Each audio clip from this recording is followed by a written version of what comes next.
we are recording. What do we got here?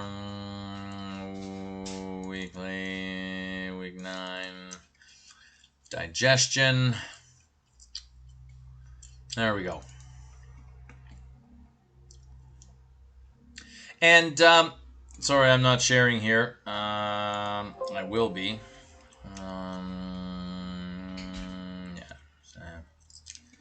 And yeah, there we go, finally. Okay, so this is digestion, and please have a look at the movies there that I think I uploaded them, and yeah, they're awesome. And they're directly related to, this is a kind of a PowerPoint there that's kind of an amalgamation of 4 or 5 different sources, and those movies, they really help. And normally I embed them right into the PowerPoint, but I wanted you guys there to have them in the list so you guys can go through them. Anatomy, physiology of the digestive system, where 4 functions, processes involved, digestion and absorption. Describe the 4 layers. And this, when we get into absorption there in the small intestine, please, this is where the movies are most important. For respiration, please have a look at the movies there that talk about moving the CO2 around. Excellent. And for these, for the digestive system, please have a look at the movies there about the small intestine, the liver. We'll get into, actually, you have a look here. These are the movies there that I posted. Okay, there's more on the movie sheet there. Okay, but here's your endoscopy. Endoscopy is a procedure used by physicians to view, sample, or repair the passageways of the digestive tract. In this video, the endoscope is introduced through the oral cavity, passed through the pharynx, and into the esophagus.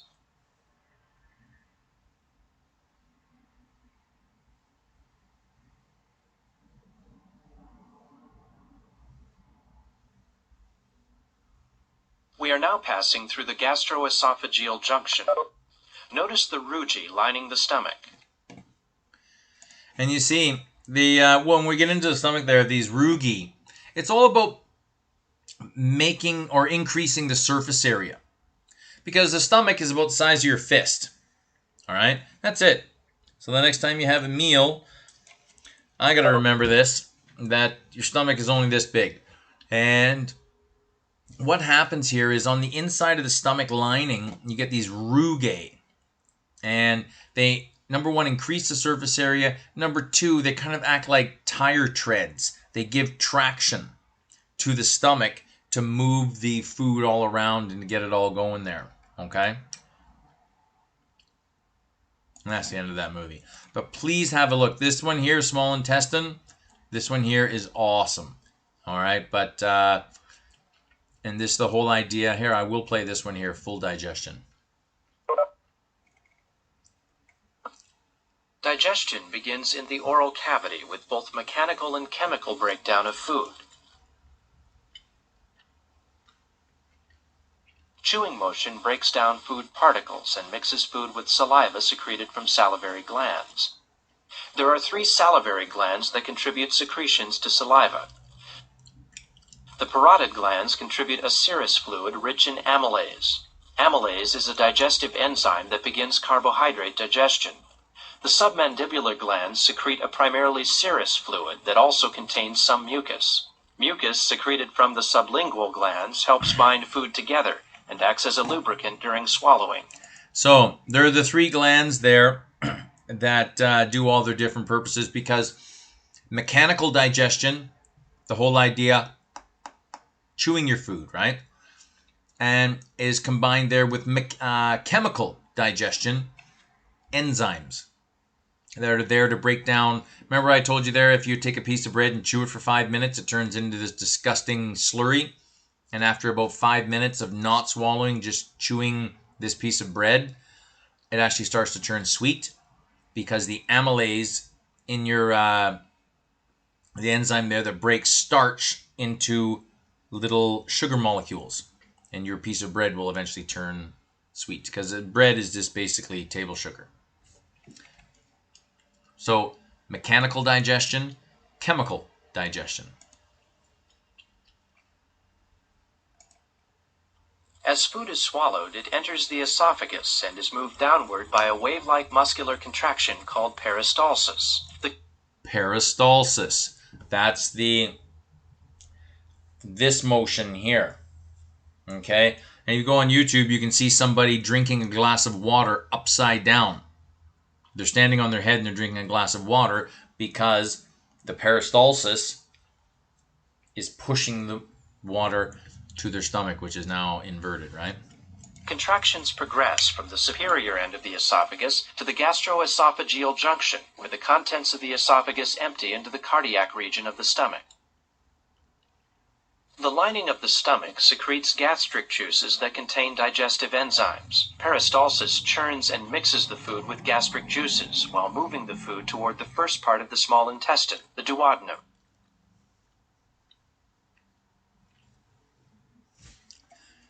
Okay, so you see what's going to go on here now. I haven't explained anything. We're just kind of going through the motions because everybody knows what a stomach is and everyone has a stomach. So we can just go and go all through this. The stomach there through, again, mechanical and chemical digestion, right? Your stomach is rumbling, it's moving, peristalsis there. It's churning that food, mechanical digestion. With the hydrochloric acid in your stomach, which we'll get there, there's your chemical breakdown, right? So in your stomach, very acid, okay? It's highly acid, very corrosive, breaks down that food, and now it's going into the duodenum, okay, the small intestine. The small intestine can't handle the acid. So what happens is the pancreas will shoot baking soda in. We'll show you all this there, all right? And we'll go into a lot more detail. I'm just kind of giving you guys a heads up. Duodenum, food is digested even further. The bile duct from the liver and gallbladder and the pancreatic duct from the pancreas all empty their secretions in the duodenum. The bile works to break down fats, while the pancreatic enzymes aid in the digestion of other food particles. Together, these digestive juices help prepare the food so that the small intestine can absorb as many nutrients from the food as possible. The majority of the absorption takes place in the second portion of the small intestine, a 3-foot section called the jejunum. As the food travels through the jejunum, it's gradually broken down into smaller and smaller particles. Folds line the walls of the intestine and act to increase the absorptive surface area. The green nutrient particles and the yellow fat particles get caught in these folds and are absorbed into the intestinal wall. Larger, less digested particles are pushed onto the large intestine, where much of the water they contain is reabsorbed before being expelled from the body. A closer inspection of the folds reveals that the intestinal wall is covered with thousands of finger-like villi. A network of tiny blood vessels called capillaries runs just below the surface of each villus. And now you see, this is the lining of the small intestine. And it's not flat. You can see there that and again, the jejunum is only 3 feet long. But if you take, you know what I mean, and the amount of surface area, again, somewhere in the ballpark of a tennis court. I am recording. So good. Thank you for, yeah, I am recording though. All is good. And yeah. These capillaries absorb the available nutrients in the intestine and transport them to the liver. The yellow fat nutrients are absorbed into a vessel called a lacteal that carries them to the circulatory system. Yeah, this is what's called a lacteal. We'll get there, but you'll see more capillaries. Okay, and the food is floating on through. It gets stuck in here and gets sucked right in, and then it's gone off to the liver, but we'll get there. Nutrients absorbed by the blood in the villi are carried to the liver by way of the portal vein. In the liver, the blood is filtered and the nutrients are extracted and processed. Oh, okay, that's good. Let's go.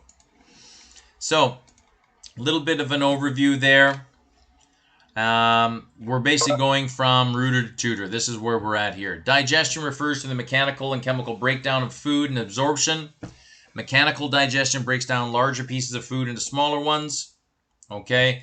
Chemical digestion breaks down large nutrient molecules into smaller chemicals, thereby breaking chemical bonds.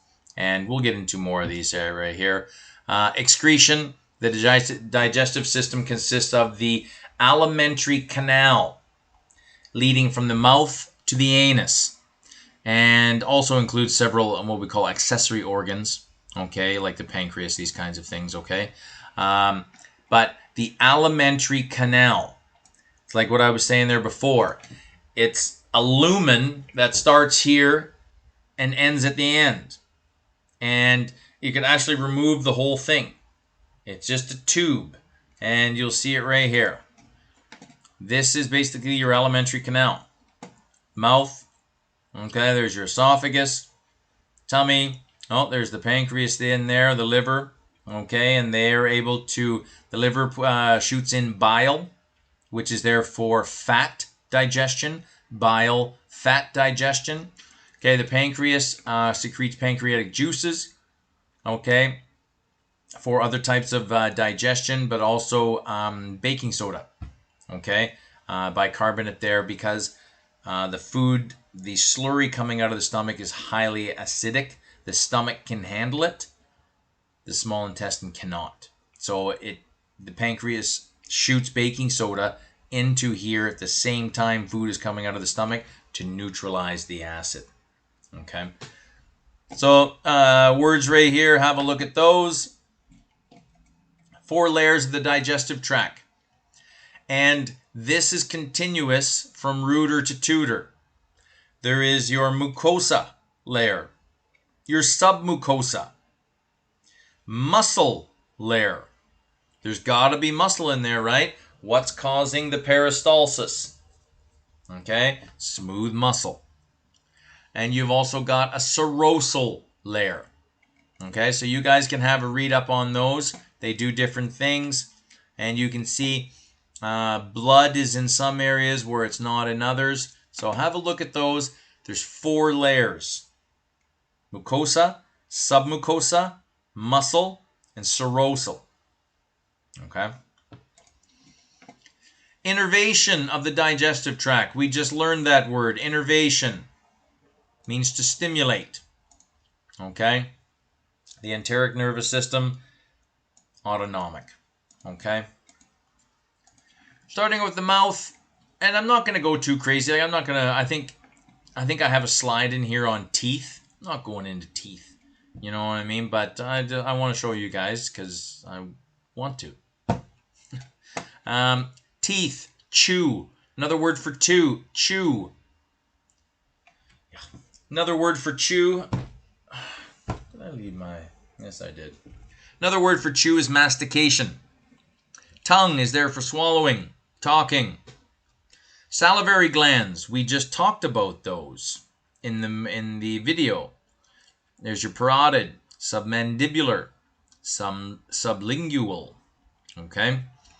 There's your palatine tonsils there at the back. You've got your uvula, hangs in the back there. Not a big deal. This is where I'm at. Eating and swallowing. And we just saw a slide there that was kind of the same, you know, for breathing there. There's your nasal conchate comes down there. There's your nasopharynx, oral, and laryngopharynx. Okay, it's kind of all in the same area. Maybe you want to know them as NOL. And pharynx, NOL. Naso, oral, and laryngo. However you want to do it. And it's the same thing. Food comes down, okay? Hits the epiglottis. Epiglottis comes down, blocks the trachea, and away we go. Down the esophagus, okay? Yeah, we've covered all that there. Good. Stomach function. regulates rate of gastric emptying, secretes gastric juices, hydrochloric acid. Okay, has a pH of about 2. Nasty stuff. But your stomach has goblet cells, and we'll get into that. But these are cells there that produce mucus. Okay, so you got your stomach has a lining. It's a bag. But on the inside of the bag, okay, it has cells that produce mucus, and this mucus protects the inside of the stomach bag, stomach lining. Okay, and smoking, drinking, the what am I thinking? Spicy food. There's actually a bacteria that that they now know is a major cause of ulcers. And what an ulcer is, it's an area of the stomach that is not producing enough mucus. And so now that acid in the stomach can actually get to the lining of the stomach, and it'll start to eat a hole in it, right? And that's not what you want. Your stomach has foreign particles, it has acid and all this, and you do not want that leaking into your internal system. Oof, it's a bad one. Okay. Oh yeah, the stomach does absorb limited amounts, but we'll get there. Oh, sorry, right here. Parts of the stomach. Okay, we've got the what's called, and you see, here's your esophagus. Okay, and there's a sphincter right here. You know when you guys get spicy food or whatever, you got acid reflux, right? And you get stomach acid that comes up here to your esophagus, and it hurts, right? Because your stomach can handle the acid, your esophagus can't. So that's where you get the heartburn, right? And generally, there's a sphincter. Sphincter is a ring of muscle right here called your cardiac sphincter, okay? And it stops food from getting up.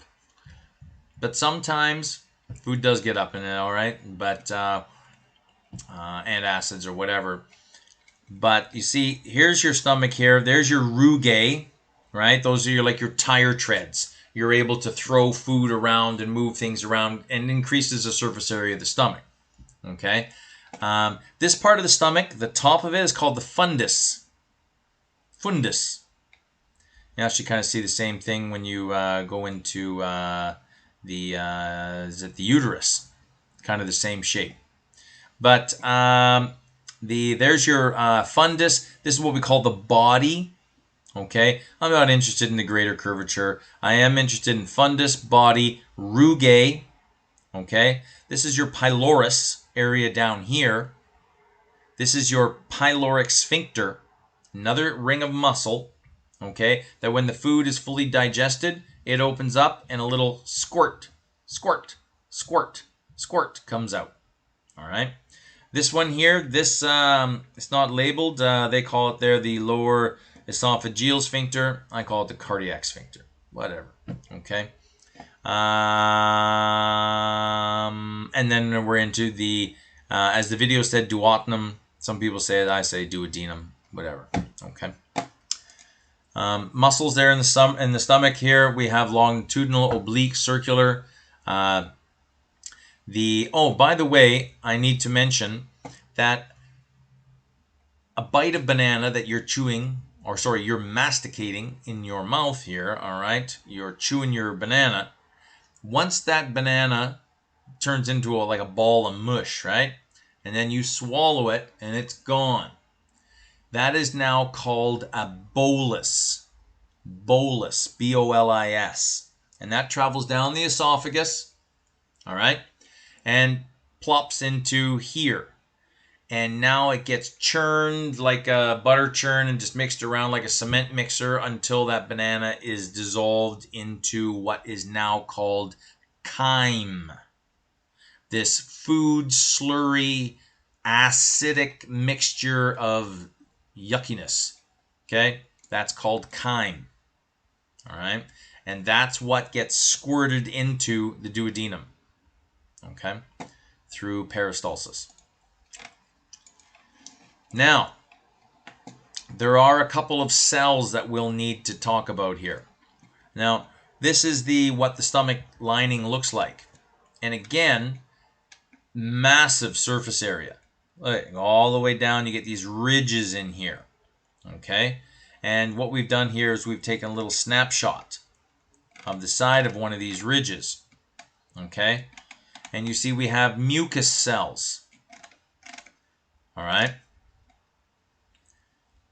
We have parietal cells. They make hydrochloric acid. Oops, sorry. And then we have chief cells that produce digestive enzymes. So there's 3 different kinds of cells there that I want you there to know. Mucus cells, what do they make? Mucus. Parietal cells, they make the acid. And they also make something called intrinsic factor, which is necessary because chief cells there, they make digestive enzymes. And when these digestive enzymes mix there with the intrinsic factor, now you've got a whole different ball game. It's awesome. That's the whole point. You can see that there in your textbook. What I want you guys to know from these ones, the 3 cells. Okay? That's going on there in the stomach. Vomiting is not a stomach event. The medulla. There's your vomit center. Medulla oblongata. Small intestines there and the parts, the duodenum, the jejunum, and the ileum. So, when food comes out of the stomach, goes right into the duodenum. Okay? And then most of the food absorption happens in a 3-foot section of the jejunum. 3 feet, man. Like, what's that? There? That's it. And it's only this big. How do we get all of our nutrients out of 3 feet? Because really that 3 feet, you know what I mean? You look at that surface area there, it's actually the size of like a tennis court, right? So there's lots of space for food to get absorbed, okay? And we'll get into it. You remember so I'll show you that there later. So functions there, digest, absorb, secrete hormones and digestive enzymes, okay? And if anyone is even still there, I still see Amanda and John. If you guys got to go, go. Go and take care of your family. Go and do your business. And these videos will be posted. I know this is long. It is. I can't even sit through it, and I'm the one teaching it. So if you got to go, go. It'll be on YouTube, and any issues, you just get a hold of me, all right? So there's the parts there of the small intestine. Please note, though, we have the small intestine and the large intestine. Food absorption, small intestine, mainly the jejunum. The large intestine is more for water reabsorption, okay? Because you have this slurry of food and water and muck going through your small intestine, and it starts to absorb things, right? So at the tail end of the small intestine, the food is it's wasted material now. The body doesn't want it anymore. So therefore now this food goes through the large intestine, which then sucks up all the water. And therefore now this, whatever it was there in the small intestine, is now sort of compacted, a little dehydrated, and this turns into the feces and all this kind of stuff there. And that's the main part of the large intestine, is water absorption, okay, and compaction, okay, for the feces there. Going back into the wall of the small intestine here, and this is all about the increasing the surface area, right? So you see these villi. Sorry, I'm just going to zoom in here. See these villi here? And you still have all 4 of your layers, right? There's your mucosa, submucosa, muscle layer. They're all there from the original slides. So you have these villi, okay? And not only do we have these ridges here, you have ridges on here. So you're increasing the surface area immensely just by doing these folds, but then there's another fold on top of those folds. So do you see how a small piece of intestine, the surface area, just enormous, and we're not even done yet. And now you see these secondary folds, they've got cells on top of them. Okay? And this is where we get into something called the lacteal. All right? And a single villi, a microvilli.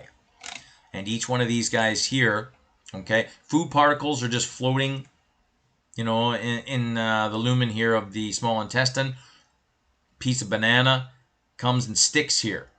Well, and you see, what do we have here? We have our capillaries right here, ready to go. You also have the lymph. You know, wherever you have the CVS, you've got lymph as well. And part of the banana gets absorbed and then goes immediately to the liver. Immediately. So this, just know that anything that gets absorbed through the small intestine here for, you know, food, digestion, these kinds of things, it just doesn't go into the blood. Not yet. It's got to go through the liver first. The liver inspects it, and then if this is good to go, then it gets past the liver and then goes to the vena cava and up to the heart, and then gets put into normal circulation. But nothing just gets dumped into the blood. It's got to go through the liver. That's why your liver is so important, okay? Because it filters anything that comes in through here. Okay. Yeah, good stuff. Peristalsis, small intestine absorption, we've covered that. Waves of muscle contraction. Okay, there's that peristalsis again. Large intestine, and where are we here? Now the small intestine is all in here, all interwoven in here, and you'll see here that we have the and so the food has traveled through the small intestine, and now we're on to the last segment of the digestive system, which is the large intestine. So we have the ascending colon, we have the transverse colon, we have the descending colon, okay, which then turns into the rectum, and then we are out. Okay, so that's the tail end of that right there. Functions of the large intestine: water and electrolyte absorption. Okay. Also, we have a symbiotic relationship with bacteria, and you know what I mean. You'll see the commercials there.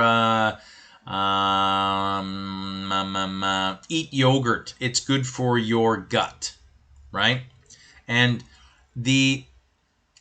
generally bacteria is bad, but there are good bacteria out there, and we call it flora. Flora is a word there we use, you know what I mean, to describe a natural environment. You know, like, I don't know, the flowers, the trees, the bugs, the butterflies, these kinds of things. But flora, when we're talking about it microscopically or medically, biologically, that are the bugs that are living in not your small intestine, your large intestine. Okay? And they're there to help.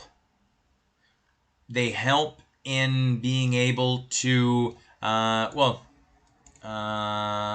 here, sorry. Synthesis of vitamins there by the intestinal bacteria. They play a big part. We wouldn't make it without them. They're crazy important. If we didn't have that there, we'd be in trouble. Okay? And like this, the whole idea, sometimes these intestinal bacteria can go a little crazy. If you have too much beans, then you know what I mean, they're making gas all over the place, and that's what they do. So limit the amount. Beans are healthy, good, eat beans. Temporary storage of waste and elimination of the waste. Okay. Peristalsis and absorption, yeah, that's all right. Constipation, diarrhea, these kinds of things. But let's get into the accessory digestive tract here. There's the liver. That's a big banana, I tell you. There's your stomach right in here, and your pancreas right in here. And you'll see, if I can zoom in, there's your gallbladder. All right. And so what happens here is we've got bile production, which is stored in here. Okay, bile is involved in fat degradation. All right. And so let's say we eat something fatty.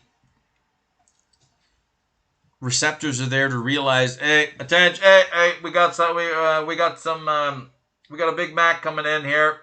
We need some bile. And then you see the bile will come in, come right in here as the fatty Big Mac mixture slurry chyme is coming in here, and it'll help break down the Big Mac. Okay.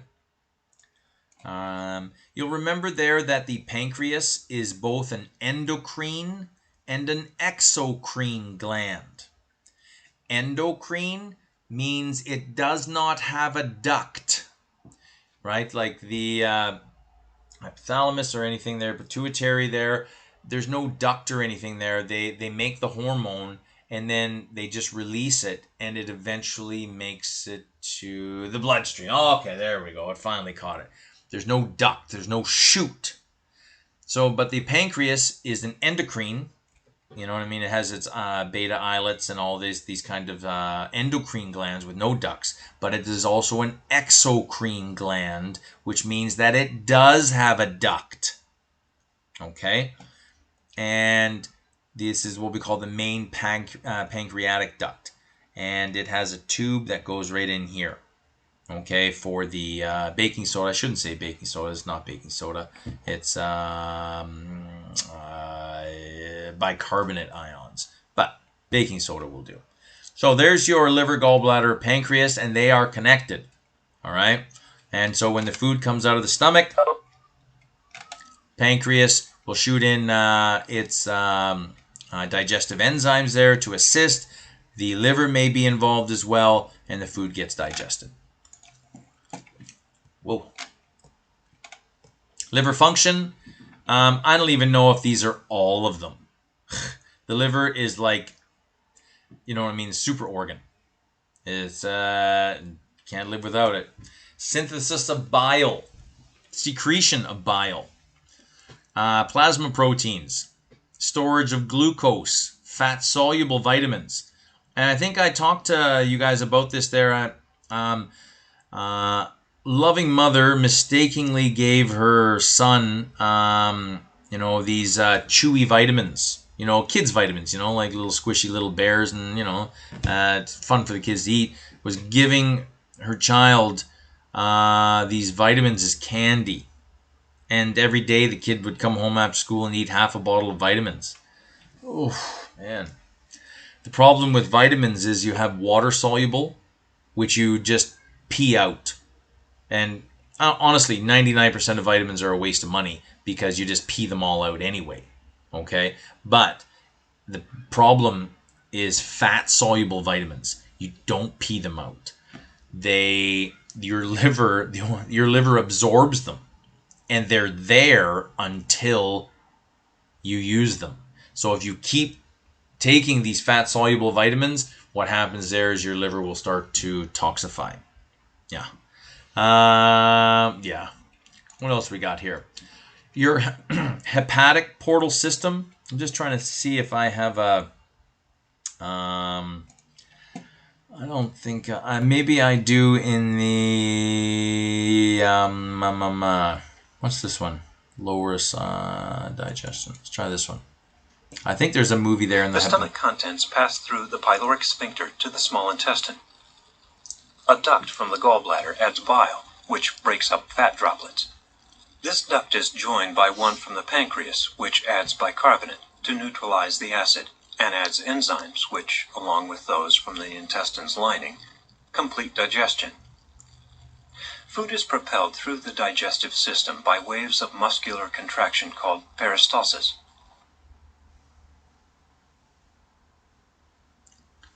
Trippy. Once digestive enzymes have broken large food molecules into small ones such as monosaccharides, amino acids, and fatty acids, absorption of these nutrients can occur.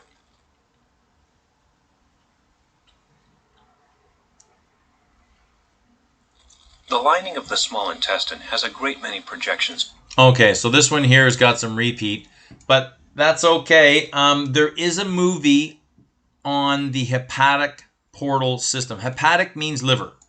Okay, so this is its own little thing here. That this when food is absorbed there through the small intestine, okay, it, as I said, it doesn't immediately go into the blood because we don't know what it is. There might be a bad hysteria, or I don't know, wisteria, some type of food poisoning associated with this banana. So anything that comes into the body doesn't just get dumped into the body. It goes through the liver first. Your liver is one of the first lines of defenses for anything. So the end products of digestion flow through the portal vein to the liver. So right from the small intestine, zoom, right to the liver. That's called your hepatic portal vein. Okay? And it's taking this nutrients to the liver for processing. And then after it's been processed, now it gets dumped into the blood through the vena cava. Okay? There is a video on that. Have a look at it. Okay? I like it. It's an amazing little system.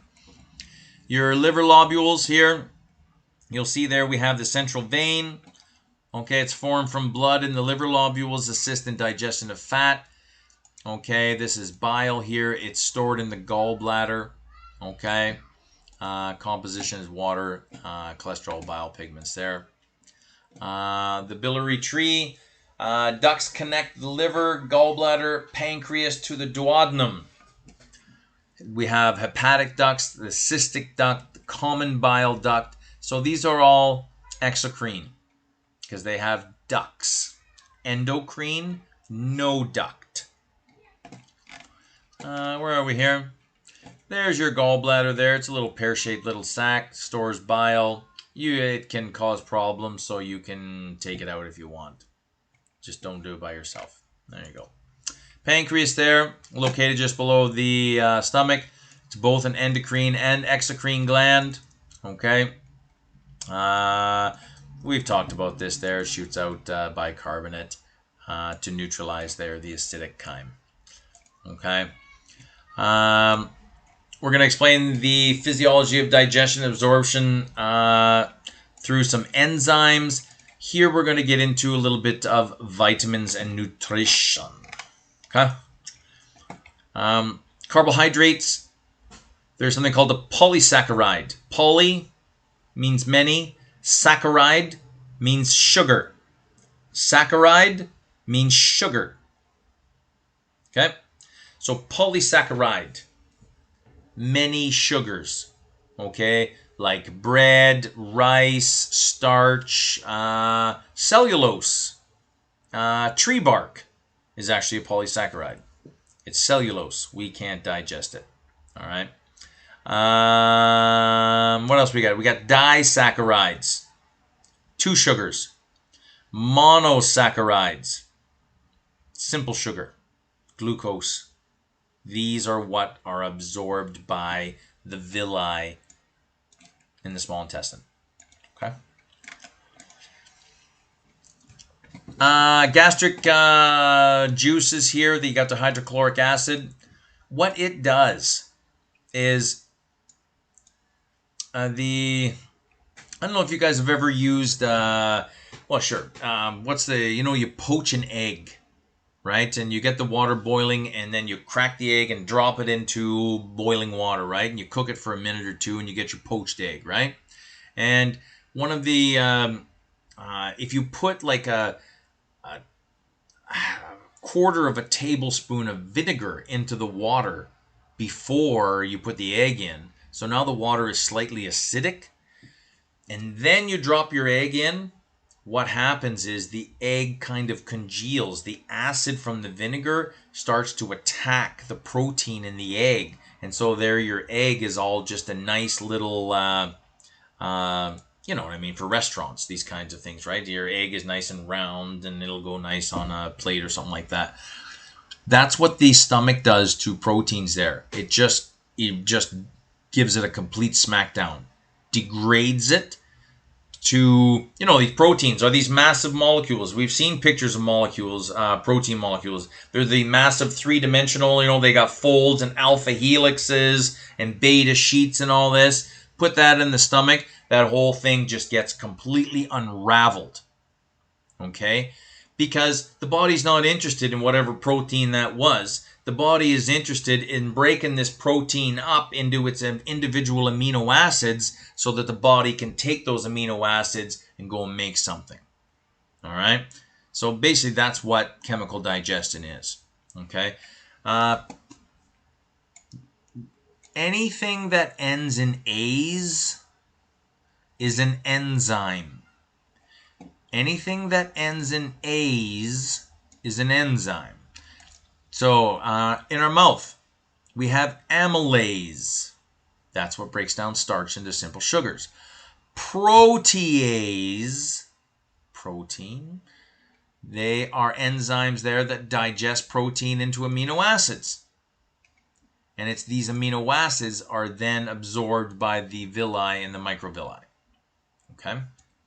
Common proteases, we've got pepsin, trypsin, chymotrypsin, enterokinase. You'll see all these. Pepsin there, that comes from the stomach. That's a protease, protein digestion. Pancreas, with the digestive juices that the pancreas dumps in, through its common bile, through its duct. Okay, trypsin is a protein degrader, a protease. Okay, made by the pancreas. Chymotrypsin, it's also made by the pancreas, and the duodenum there also makes one, enterokinase. Okay. So these are you have this big massive protein, whatever it is, from a piece of steak or chicken or even I haven't had one of those vegetable plant-based burgers yet, but I heard they're pretty good. But all they're doing is, plants have lots of protein in them anyway.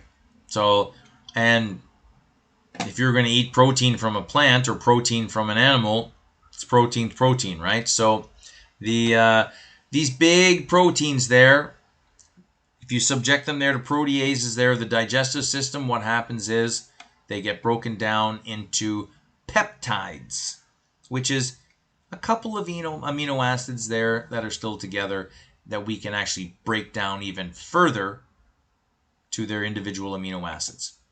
And you can see here secretion, stomach, pancreas, enterokinase, trypsin, chymotrypsin, all we saw there in the previous slide.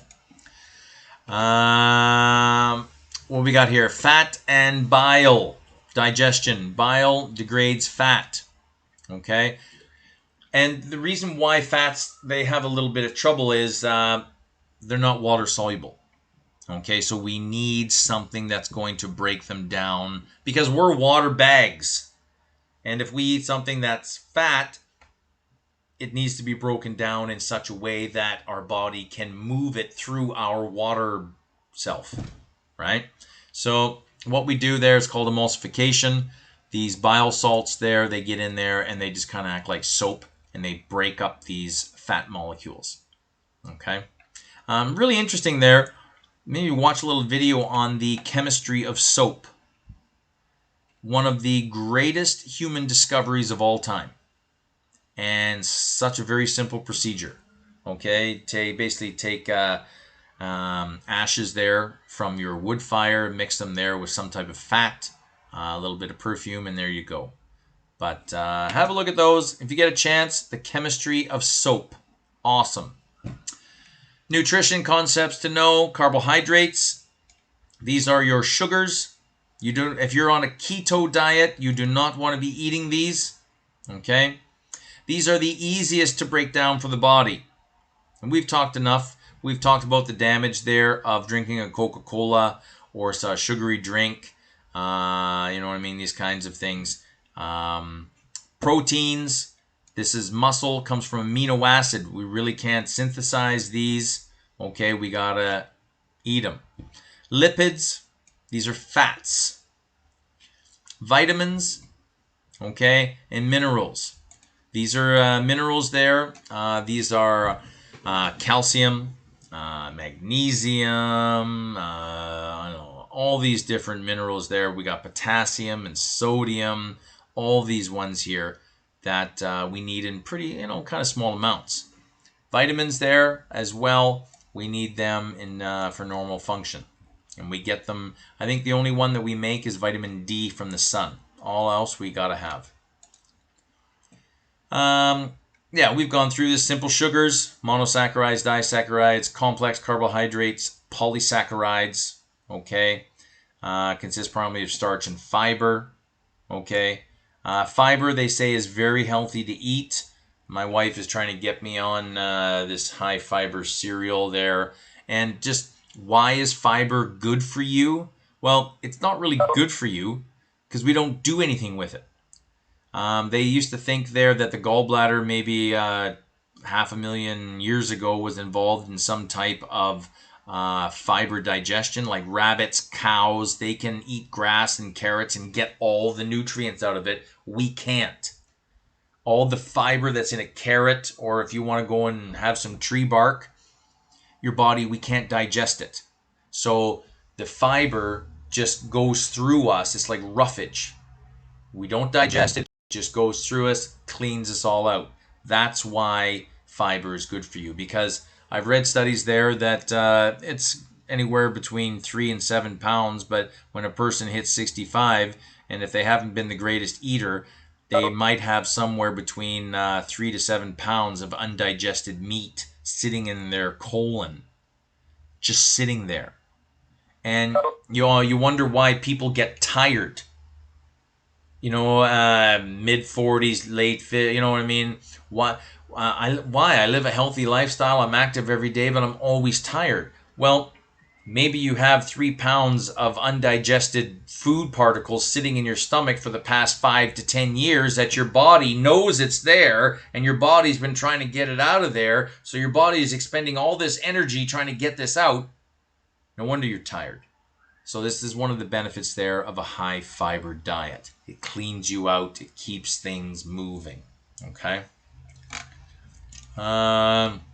Yeah, here's your proteins there, not synthesized by the body. We got to eat them, right? Have a look at those. There's your fats there. We've also talked about the animal fats and plant-based fats. Animal fats are not healthy, okay, because they are saturated fat. Animal fats, saturated. And what that means is they are a solid at room temperature. A hunk of butter, solid at room temperature. You eat that butter, it's going to be solid in your blood, which will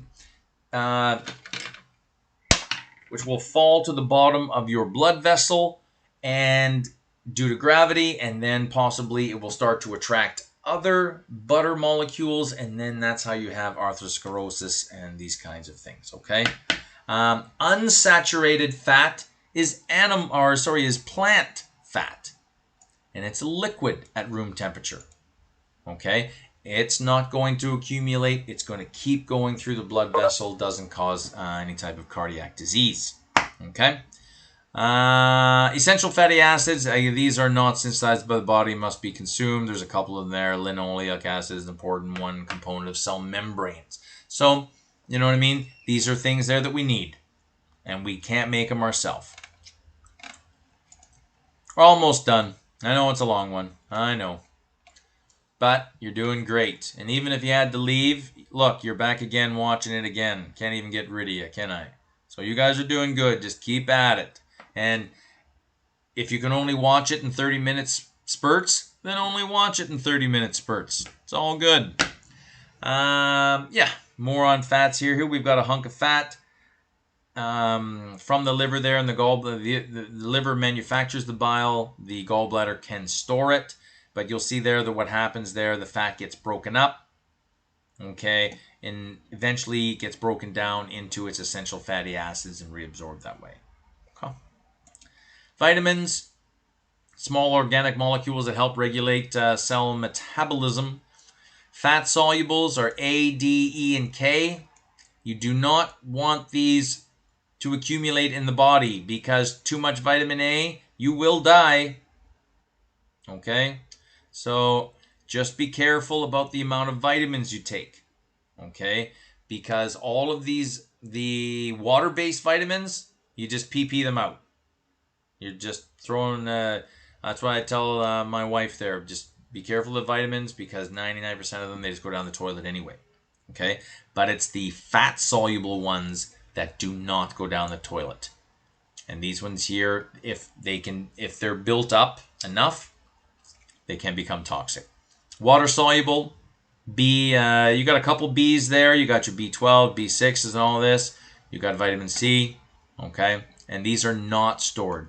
So vitamin C, if you don't have vitamin C, you get what's called scurvy. And I guess when in the early days of North America, when the Europeans would come over there, the sailors, they called them limeys, because they would always have a couple barrels of limes on the ship just to keep scurvy away, vitamin C. What do we got here? Minerals. We've talked about these: sodium, chlorine, potassium, calcium, phosphorus, magnesium. You guys have seen all these. Iodine there is for the thyroid. Iron, it's for the blood. Calcium is for, I don't know, everything. Nerves, muscle function, bones, teeth. Phosphorus, magnesium, these are for bones. Okay. Potassium, sodium there, that's for muscle function, electrolytes. Okay. You guys will know this there for nervous. You guys will be all over that for nervous. Your sodium potassium pump, all these kinds of stuff. So lots of healthy, balanced diet. Perfect. Thanks for that slide. Appetite control. I guess my hypothalamus isn't as good as yours. I don't know. Maybe it's not controlling my appetite enough. But that's where we're looking at. And you see here, this one, it's a nice little slide. Okay? It's got everything there that you're looking for kind of labeled. And if it's not so clear, you can kind of take where it went and go and check your book and all that. But everything here we've covered. So that is where we're at. I apologize. It's been a long afternoon. But if you guys have any questions, is there anybody even still here? Oh my goodness, look at them all. Congratulations, you guys have done well. I'm just going to stop